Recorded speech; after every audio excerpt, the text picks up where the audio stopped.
নমস্কার। আমাদের শরীর একটা 24 আওয়ার বায়োলজিক্যাল ক্লকের মধ্যে চলে, আর যে ক্লকটাকে আমরা বলি সিরক্যাডিয়ান রিদম।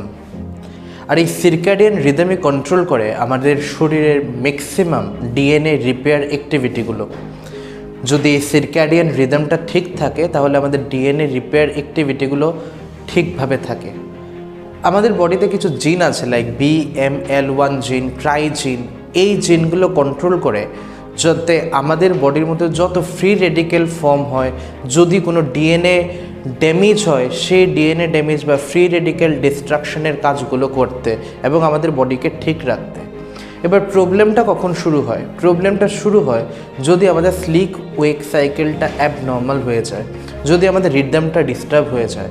আমি একটা ছোট্ট এক্সাম্পল দিচ্ছি। ধরে নিন প্রত্যেক দিন আমরা মানডে টু স্যাটারডে আমরা সকাল 6টায় ঘুম থেকে উঠছি।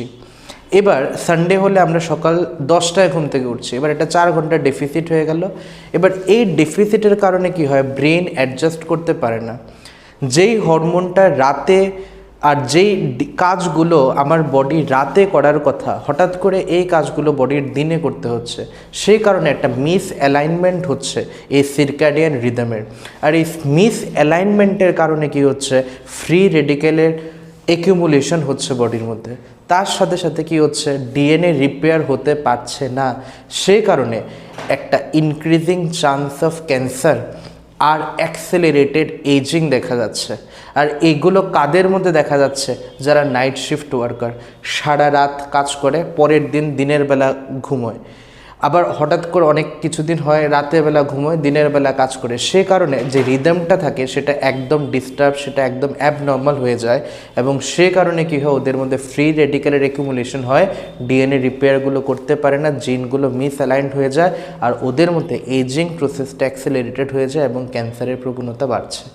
এবং সেটাকে কন্ট্রোল করতে আমাদের কী করতে হবে, আমাদের একটা fixed sleeping time and fix wake up time maintain করতে হবে, অ্যান্ড এটাকে কন্টিনিউ করে যেতে হবে। তার সঙ্গে সঙ্গে সকালবেলা আমরা যখন ঘুম থেকে উঠবো, ওঠার সঙ্গে সঙ্গে 15 minute we have to go in an exposed field where there is sunlight. সানলাইটের সামনে 15 মিনিট আমাদের অ্যাক্টিভিটি করতে হবে। Then our brain will be align to the perspective, and আমরা এই ভয়ঙ্কর প্রবলেম থেকে বাঁচতে পারবো। Thanks for watching.